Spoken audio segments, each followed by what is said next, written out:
Bismillahirrahmanirrahim. Assalamualaikum warahmatullahi wabarakatuh. Waalaikumsalam warahmatullahi wabarakatuh. Perkenalkan, nama saya Baroah Elhamdani dari Blitar, Jawa Timur. Dan perkenalkan juga, ini saya bersama teman-teman saya. Di samping saya ada Najwa Abidah Al-Azizah dari Kediri, Jawa Timur. Kemudian di sampingnya ada Rena Amelia dari Gresik, Jawa Timur. Dan yang paling ujung ada Anissa Izahra dari Tulungagung, Jawa Timur. Pada kesempatan kali ini kami akan mendiskusikan tentang konsep bayi tabung dalam perspektif Islam. Nah, bagaimana sih konsepnya bayi tabung itu? Nah, pembahasan pertama itu mengenai apa sih pengertiannya dari bayi tabung tersendiri. Nah, pada pembahasan yang pertama ini akan disampaikan dan dipaparkan oleh Saudari Anissa. Bagaimana Saudari Anissa, apa sih proses bayi tabung itu? Oke, saya akan menjelaskan apa itu arti dari bayi tabung.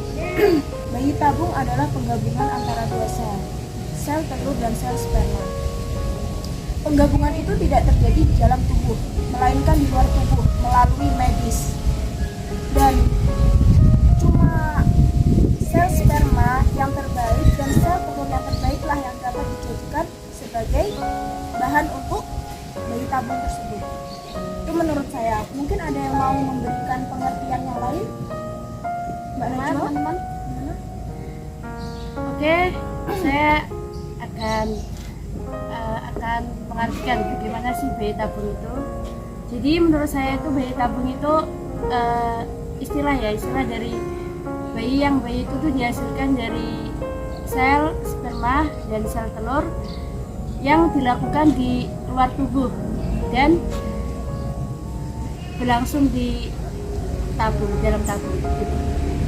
Oh, jadi penjelasan pengertian bayi tabung tersendiri itu istilahnya kayak pembuatan karunia seorang anak, akan tetapi tidak dalam rahim seorang ibu, tidak dalam tubuh gitu kan ya, tapi ditabung gitu melalui medis ya. Baik, menuju pembahasan yang kedua itu bagaimana sih sebenarnya proses bayi tabung itu sendiri, langkah-langkahnya itu bagaimana? Mungkin pembahasan yang kedua ini akan dijelaskan dan dipaparkan oleh Saudari Najwa Abidah. Bagaimana Mbak Najwa prosesnya, mau dijelaskan? Ya, saya akan menjelaskan bagaimana sih proses dari bayi tabung itu. Jadi di sini saya akan menjelaskan beberapa langkahnya saja ya, enggak secara spesifik bagaimana sih langkahnya itu berlangsung, karena saya juga bukan dokter ya. Jadi yang pertama itu ada stimulasi atau yang disebut juga ovulasi super. Apa itu? Nah, stimulasi itu kayak jadi si istri yang ingin melakukan bayi tabung itu sama dokter itu dikasih jenis kapsul atau vitamin ya. Nah, kapsul itu tuh kapsul kesuburan yang bertujuan untuk meningkatkan dari sel telur itu. Dan yang kedua itu ada pengambilan sel telur. Terus yang ketiga itu ada inseminasi. Apa itu inseminasi? Mohon dijelaskan pengertian dari inseminasi. Jadi inseminasi itu kayak gimana ya? Saya sulit menjelaskan. Mungkin saya bisa menjelaskan apa yang inseminasi. Oh iya? Boleh. Inseminasi itu adalah pencampuran antara sel telur dan sel sperma, dan pencampuran tersebut sudah melalui tahapan-tahapan yang sangat panjang, dan cuma sel sperma dan sel telur terbaik yang akan dijadikan sebagai embrio atau calon bayi. Dalam inseminasi itu membutuhkan waktu yang mungkin beberapa jam mungkin untuk bisa menjadi embrio. Begitu menurut saya. Oh iya, ya gitu inseminasi itu. Ya, makasih Mbak Anissa sudah menolong. Terus yang selanjutnya itu ada kultur embrio.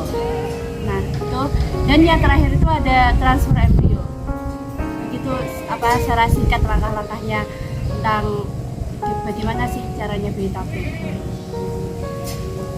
Oh, jadi proses dari bayi tabung itu pada intinya yang dijelaskan Mbak Najwa tadi kayak medisnya itu bagaimana. Kalau pada intinya itu, kalau sepemahaman saya itu pengambilan sel telur dari rahim seorang ibu dan juga pengambilan sel sperma dari seorang ayah, ya kan, seorang suami, kemudian disatukan dalam tabung, kemudian juga menjadi embrio. Apabila sudah menjadi embrio, dikembalikan pada rahim seorang istri tadi, begitu kan ya? Ya. Baik, menuju pembahasan yang ketiga itu mengenai siapa aja sih yang sebenarnya boleh melakukan konsep bayi tabung ini. Nah, pada ke pembahasan ini akan dijelaskan langsung atau dipaparkan langsung oleh saudari Rena. Bagaimana Mbak Rena? Siapa saja sih yang sebenarnya boleh menggunakan konsep bayi tabung ini? Jadi dalam sebuah pernikahan itu kan selain beribadah kan bertujuan untuk memperoleh keturunan. Jadi mungkin siapa saja sih yang boleh melakukan proses bayi tabung ini sendiri? Mungkin suami istri yang gagal memperoleh anak dengan secara alami atau proses yang secara alami, pertumbuhan alami. Mungkin itu ya. Jadi intinya tuh kayak kepepet gitu ya? Kepepet banget. Atau ada masalah dalam istrinya, rahim atau suaminya yang mempunyai sel telur atau sperma yang bermasalah. Jadi penjelasannya itu pada intinya bagaimana ya cara ngomongnya,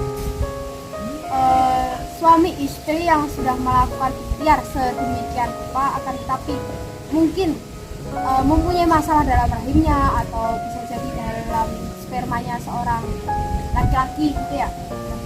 Dan semuanya sperma itu enggak kualitasnya enggak tentu baik semuanya gitu ya.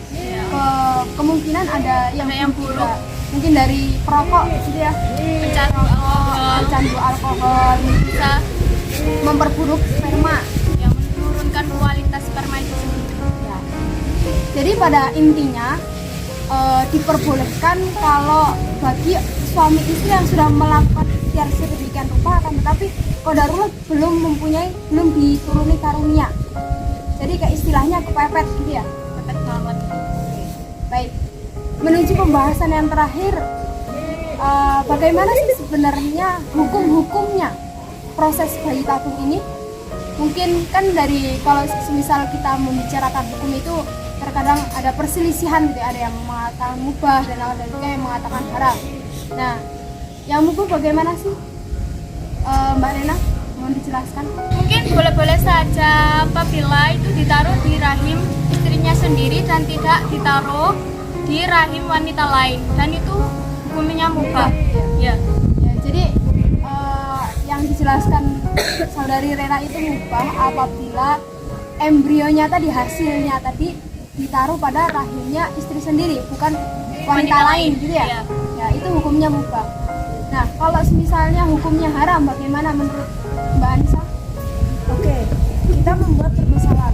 Seumpama Mbak Baroah mempunyai suami, misal namanya Mas Fauzan gitu ya. Mbak Baroah menikah dengan Mas Fauzan dan Mas Fauzan ini menikah dengan wanita lain. Seumpama saya gitu ya. Habis itu Mas Fauzan dan Mbak Baroah ini pengen mempunyai anak dan mereka sudah berikhtiar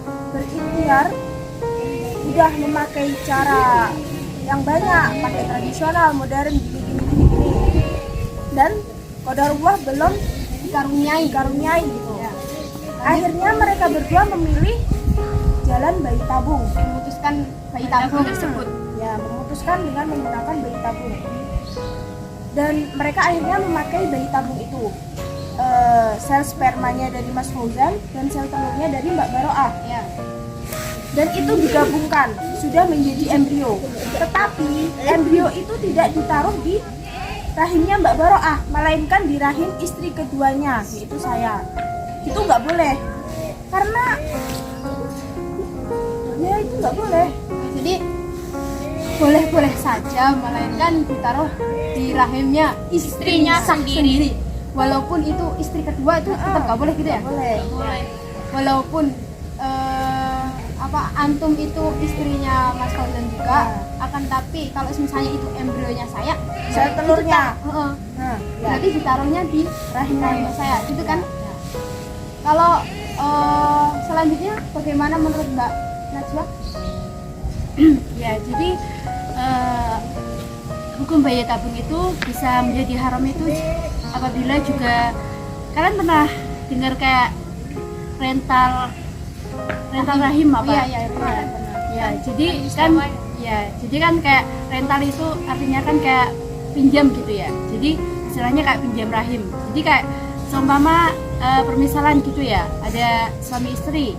Nah, yang itu akan melakukan proses bayi tabung. Nah, dalam proses itu tuh sudah ada dari sel sperma dari suami, sudah ada sel telur dari istri, sudah ada. Nah, ternyata dari istri itu rahimnya bermasalah. Jadi kan otomatis kalau ditaruh ke rahimnya istri tadi kan nanti nggak berhasil ya bayi tabung. Nah, terus si suami tadi ada inisiatif untuk sewa rahim, rental rahim. Nah, kayak gitu hukumnya haram kayak gitu. Karena memang kok bisa haram itu emang sewa rahim itu sama dengan kayak zina. Dan zina sendiri kan kalau dalam Islam kan emang nggak boleh ya, sangat perbuatan yang kecil ya, walaupun itu termasuk darurat kayak gitu, tidak boleh. Jadi pemaparan dari Mbak Najwa itu sebenarnya sih boleh-boleh aja, akan tetapi yang nggak diperbolehkan itu kalau misalnya kita itu sampai sewa rahim atau rental rahim itu kan Mbak Najwa? Ya. Baik, jadi pada intinya hukumnya itu ada yang mengatakan boleh, ada juga yang enggak atau haram. Nah, yang mubah itu kalau misalnya kita udah kepepet, kita udah melakukan ikhtiar sedemikian rupa dan kita akhirnya memutuskan jalan proses bayi tabung itu, kalau misalnya sudah menjadi embrio, nah itu ditaruh di rahim istrinya sendiri gitu ya? Ya. Istrinya sendiri, tidak istri orang lain atau gimana gitu ya. Yang sudah sah menjadi istri, sudah ada ikatan pernikahan ya. Nah, itu kalau mubahnya. Nah, yang menjadikan haram itu apabila embrionya tadi ditaruh di istri kedua, seperti yang dijelaskan oleh Mbak Anissa itu, ditaruh di istri kedua. Mengapa sih kok nggak boleh? Ya karena itu embrio istri pertama, ngapain ditaruh di embrio istri kedua? Itu kan ya, ditaruh di rahim istri kedua. Ya. Nah, kemudian yang ketiga yang dijelaskan oleh Mbak Najwa ini boleh-boleh saja, melainkan nggak diperbolehkannya itu kalau misalnya embrionya tadi ditaruh di rahim istri orang lain atau wanita lain ya. Rental, istilahnya rental kayak sewa ya, begitu kan ya. Jadi kesimpulannya ya sebenarnya sih kita boleh-boleh saja gitu ya. Islam itu mudah dan Islam itu indah. Nah, kalau misalnya kita menginginkan sesuatu, ya kita harus berikhtiar sedemikian rupa. Bagaimana sih kita mendapatkan hal yang kita inginkan gitu. Nah, kalau misalnya salah satu tujuannya pernikahan, salah satu tujuannya suami istri itu kan ya mempunyai karunia, mempunyai keturunan gitu ya. Nah, kan nggak mungkin kan kalau misalnya orang yang sudah menikah, sudah bersuami istri itu kayak nggak mempunyai keinginan keturunan gitu lah. Itu kan kayak mustahil banget sih. Siapa sih yang nggak mau kan, kita tuh udah suami istri terus habis itu salah satunya ngomong gitu, ya udah kita nikah aja, nggak usah punya keturunan, nggak usah punya anak. Itu kayak bukan nunda.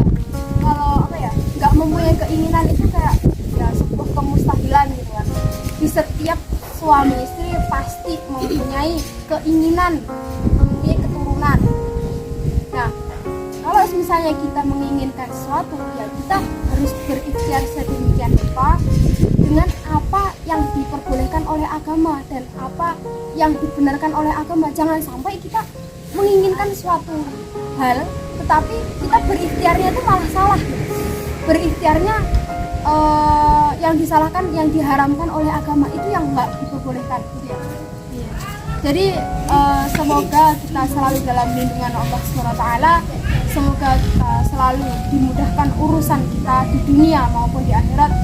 Kedepannya apabila kita mempunyai keinginan, ya pasti punya Allah ya, mempunyai keturunan, ya semoga Allah selalu mempermudahkan kita. Ya naudzubillah lah kita pakai konsep bayi tabung ini gitu kan. Siapa sih yang nggak kepengen menikmati sebuah kenikmatan seks itu? Siapa sih? Itu sebuah kemustahilan. Ya mungkin cukup sekian diskusi dari kami, kurang lebihnya mohon maaf yang sebesar-besarnya.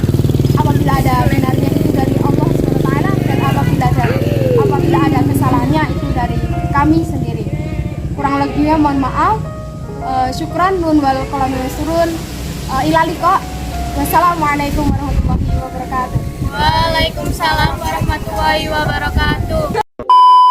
Pembuahan telur. Ayo. Lompat kan? Oke.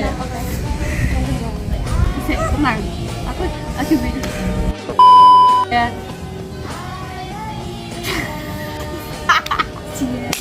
Itu ada presentasi.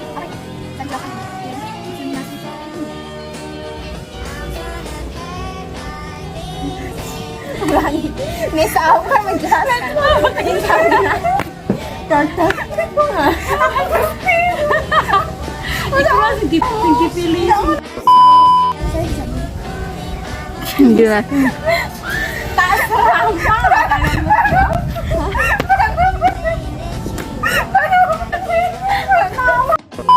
Kayaknya kita ada presentasi. Iku mbak, iku. Allah.